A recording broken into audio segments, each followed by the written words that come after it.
Rolling here. What's going on, YouTube land closers in the house? This is yours truly, Dr. Dan, Close for Chiro, showing all of you how to get the yes. Let's go, Jen. With less stress. stress. You see our names. Our names are right there God. below. You know who we are. If you don't know, now you know. Yeah, now you know. So this is going to be a really quick hit and run. And this is what most of you are thinking about right now. It's the end of 2021. Now we're going to be on 2022. Yeah, and I know that most of you are thinking about marketing. Your influx of new patients, your plans, your calendars, and all those things. So before y'all start getting too crazy about the marketing calendar, I want to share with you the number one marketing mistake that we have found over the 15 years we've been doing this. The number one marketing mistake that most doctors make. Okay, and actually, it would be not just doctors, to guys, right? Like any business owner, just getting new lead and new prospect drunk, and not focusing on this one big mistake. So Sean, tell us what that mistake is, brother man. Well, you said most industries or most businesses. I don't know. I think it's just the biggest issue with chiropractors and we don't expect chiropractors to be marketing geniuses, but I mean, come on, there's got to be a point where you say, okay, hold on, what I'm doing is not necessarily working. And that mistake that we're talking about is you just keep throwing water into a bucket full of holes, meaning you want more new patients, you throw more money at marketing. But you know what? The problem is you still suck at closing. Like you still have a 50% close rate. So you say, okay, I got 20 new patients. You're only going to close 10 of them. All right, I need to double that. So I'll put more money into marketing rather than learning how to actually close those other 10 that step foot in your office looking for a solution. But because you don't know how to close, you need to go throw out more money into your marketing. And that's just a bad business model. Well, Jen, doesn't it usually happen where say, okay, I want 20 new patients in a month? And because back in the day, didn't you think, oh, I got 20 new patients, I'm goaling for 20 new patients, I'll have 20 new patients starting, right? Isn't that the fallacy? Yeah, of course. That's what everybody thinks. They think, oh God, I'm okay. If I want 20 new people, I have to find a way to generate 20 new people to walk into the door, not thinking of that attrition factor of, well, one, people who don't show, which is a systems problem as well. But two, do they all convert and do they all close? And man, it's miserable out there. It is miserable. And I can't tell you the people we talk to that just throw more dough at their marketing. And forget dough, guys. It's I mean, I remember it being so draining, like the amount of energy and, because, we're accidental salespeople, right? Like we didn't ever think about it in chiropractic school, like studying for part 4 boards, like, oh, I'll have to find a way to like convince people that coming to me is a good idea. Like it's not something you think about, but now you're here. Okay. And if you're having to be watching this and you're not in the industry, or you're a student in chiropractic, like let this be a glimpse into the future. Like this is what you're going to have to deal with, maybe in a different way, but you're going to be dealing with this now. So number one mistake, okay, is assuming that everyone who comes through the door will actually be someone that you're serving and also generating revenue from. That's number one mistake. So for planning purposes, let's say your plan, and if you've done this right, you'll say, okay, I need or I want 20 new patients a month, because that sets you up to set up a system to get that. What Jen said right there, that word attrition, there is an attrition rate. Sean, what is the typical attrition rate from, let's say, 20 bodies coming through the door in January? What's the industry typical attrition rate to how those people translate into people who actually are being served by the doctor that they come to? Well, I'm going to say conservatively, it's 50%, but unfortunately, conservatively. But the docs that we talk to, they're as low as 40%, and they will admittedly tell you that they share with us that, yeah, I'm having a hard time closing. I'm getting new patients in, I just can't close them. And so it's really a shame. I mean, it saddens me to hear that you put so much money and so much energy into your marketing and getting someone to actually walk in your door.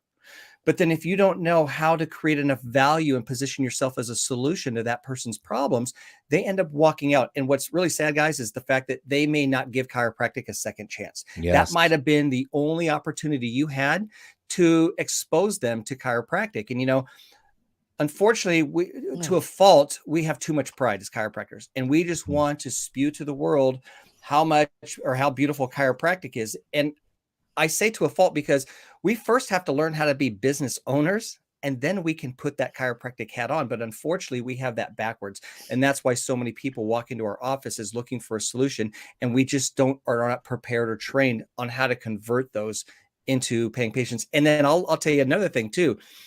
And this was me back in the day. You needed 40, 50, 60 new patients a month just to generate a decent amount of revenue. But that was also because even those that did convert, you were being chiseled, and they were coming in at a low fee, and you were giving your services away. You weren't charging a value-based fee. And so therefore you needed to have a shitload of new patients. That's not the reality. The new era now is you don't need a shit ton of new patients. You just need to know how to convert the ones that are coming in for a value-based fee, and people will gladly pay you for your solution if you know how to communicate that to them.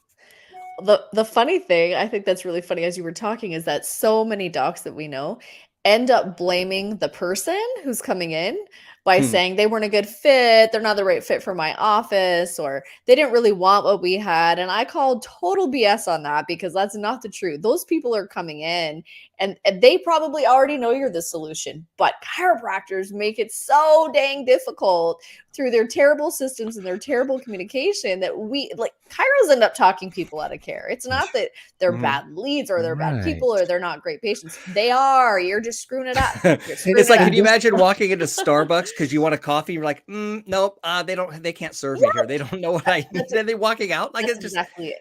This analogy is funny. Yep. It's interesting though, because the very reason we're bad at conveying that we are a solution and they should be hanging out with us, is the reason why chiropractors are so good at what we do. So let me explain. We've said in the past, the more of a chiropractor you are, the less of a chiropractor you become. And what we mean by that is you're so almost overzealous about what you do is so valuable, because it is. I mean, we help people get off of drugs and surgery every single day we come to work, and that's a fact. We get people back their lives where, before they had no options and hope or choices. But because we're so passionate about it is the very reason why they leave us, because with that much, without training, you just, it's like what Shauna said, just spewing out things that are not relevant to the person, and they're not going to buy on your enthusiasm anymore. It used to be back in the day, but not so much right now. People are way more objective about, hey, we look like radicals. We look like crazy folks. We look like true. kooks. Yeah. We're out there spewing the. Well, we're so everything's so Chiro centered, because we do have a great message. We do have a great product. It's the best product, but you have to understand and learn and how to deliver that product so it's mentally digestible by your prospect. You have to get into what we say. You got into the perspective of that prospect. So your day one, day two has to be not about chiropractic, but about that patient in front of you. It's got to be patient-centered, not chiro-centered. And if you learn that one thing and you don't have to spend another dime on marketing, you could literally increase your revenue by 30, 40, 50% just with that alone. Since it's the end of the year, folks, I mean, maybe we do an analysis of what it cost you in terms of dollars for each person to come into your door. Okay. Okay, and factor into that referrals, because that's still, a living stat. But and you'll be surprised how much it costs you to attract that one person. And then what makes you throw up in the back of your mouth, guys, on your back of your throat, is the fact that, oh my God, I left X amount of people and X amount of dollars on the table in 2021. Some of you will not even do that stat because it's going to be painful. Like subconsciously, chiros are generally very smart, all right? But we're in denial a lot of the times. And there are times I will admit to that. I don't want to look at a stat because I know it's bad. We've all done it. We understand. And if some of you want to pull that stat, it's going to be a little painful, but that's what y'all need to do. So the number one marketing mistake isn't so much about marketing, okay? It's about getting as much return on each particular marketing effort. And that is essentially a mistake, right? You just can't see 50 new patients a month and think everything is okay when you're closing at 33%. I just talked to a dog that was just talking about, 30-something% close rate. that's non-sustainable is what we're No, saying. no business could look at that as a successful model if they have 100 people walk in their door, customers or clients, and 5 of them walk out without Mm-hmm. buying that product or service. I mean, you can't sustain that type of business. Nope. But unfortunately, that's what's happening. I mean, imagine, put yourself in that position. Imagine that if you needed a product or service, let's say you went to a dentist or an optometrist, whatever, you walked in there and they couldn't communicate the value of what you needed, and you literally had to walk out. You're like, well, fuck, that sucks. Like, I need this. I need something. I need help. I need a solution. And that they could not help me. So now where am I? I'm stuck. I'm back at square one. Mm-hmm. I'm at ground zero again. Now I got to start this whole process over again to try to find another dentist or optometrist or whatever business it is. So docs, put yourself in that patient's position. They came to you, took time out of their day, made an appointment, got in their car, drove to your office, and they walked in your door saying, hey, I'm here. I have a problem. I need a solution. But because you didn't know what you're doing, and it's not your fault because you just haven't been trained, but that's where we come in. We can help you train up so that you know exactly what to do to produce or to position yourself as a solution for every single patient that walks in your door. That's how you succeed in business. That's how you build a big practice. And that's how it's done. I mean, that's success. That's the model. That's it. It's actually that simple. So since we're talking about marketing, guys, let's talk about actual marketing. So the number one marketing mistake we talked about, but there's also a lot of other mistakes that, since we're on the line, we'll talk about. If you want any more information or more details and stuff, just engage us, because these things are not to go over the nitty gritty stuff, because we all have that, but just to plant the seed of like why generally when chiropractors are left to their own accord, they generally suck at marketing. It's the same reason why they suck at sales. It's actually the same fundamental problem. That is what Sean just said, which made me think about it, is we have lost or don't want to admit that we need to get into the perspective of those who we are serving. So if you ever came to our live masterclass 6, there's a bit about perspective, and chiropractic perspective is, and if you're not trained to do this, is very generic and very lollipops and unicorn. Hi, I'm Dr. Dan. I am a chiropractor, and I want to help you, and I want to make you feel better, and this is the promised land. And very generic and very like, hi, this is Dan. Come see it. And that's typical marketing chiropractic. And the reason why that doesn't work is very simple. Why, Jen?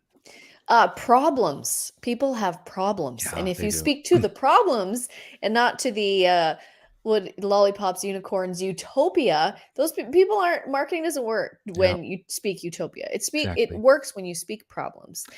You know the problems they have, and you speak to those. And some of you are listening to that, be like, I don't like that. It doesn't feel good. I know. Right. I get it, because we like to be, we're lollipops and unicorns as a profession. Positive. You know what's created a lot of controversy? One of the statements that one of our core values is sell them what they want while educating them on what they could have. Oh, and people so hate many that. chiropractors, they hate that. So many chiropractors cannot wrap their head around it.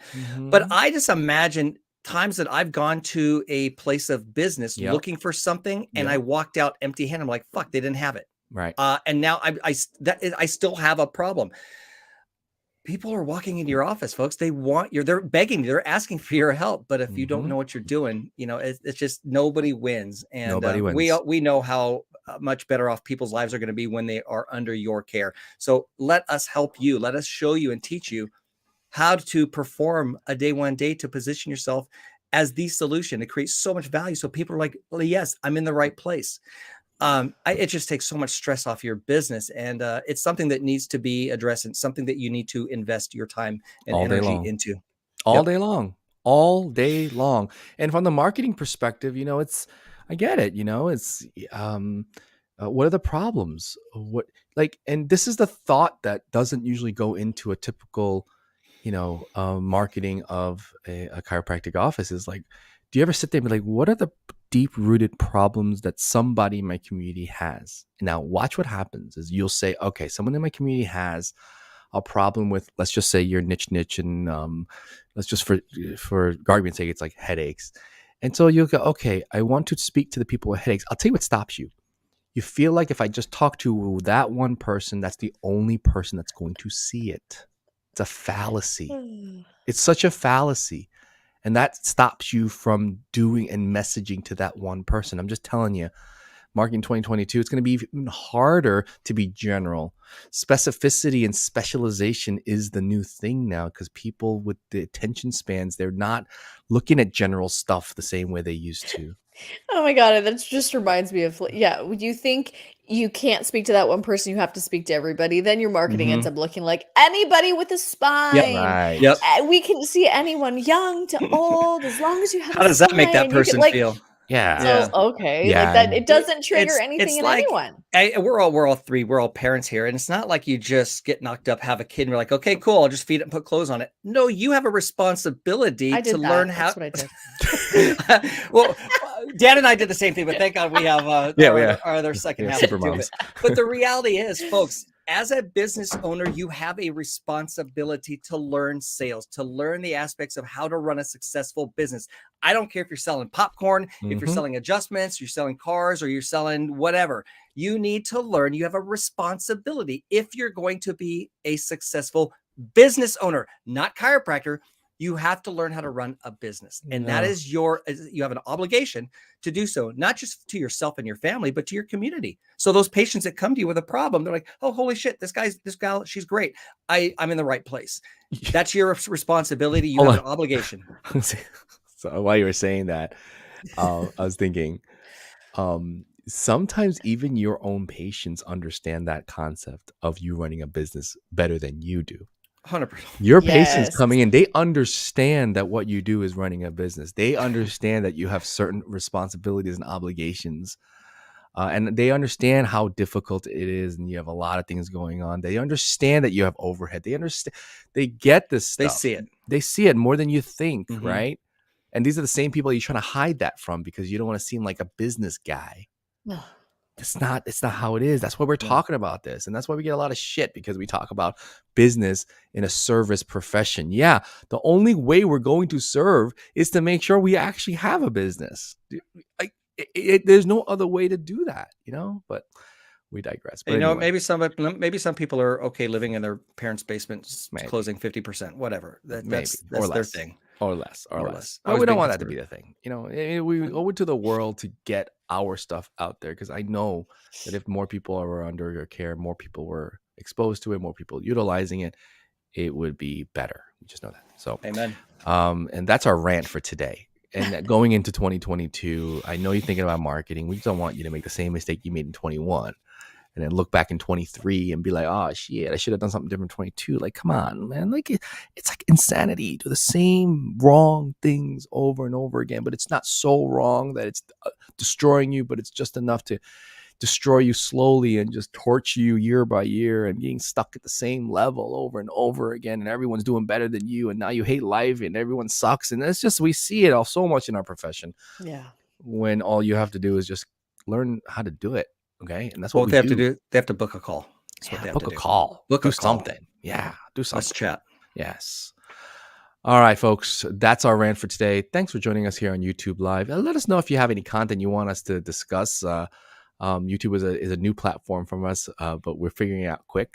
And to subscribe, like, comment, all those things. We really, really appreciate it. Hold on. I feel left out here. Let me see. What are you doing? Oh, you got glasses. All right, great. And now you're part of the crew. Awesome. Right. Looking good. Bye, guys. See ya.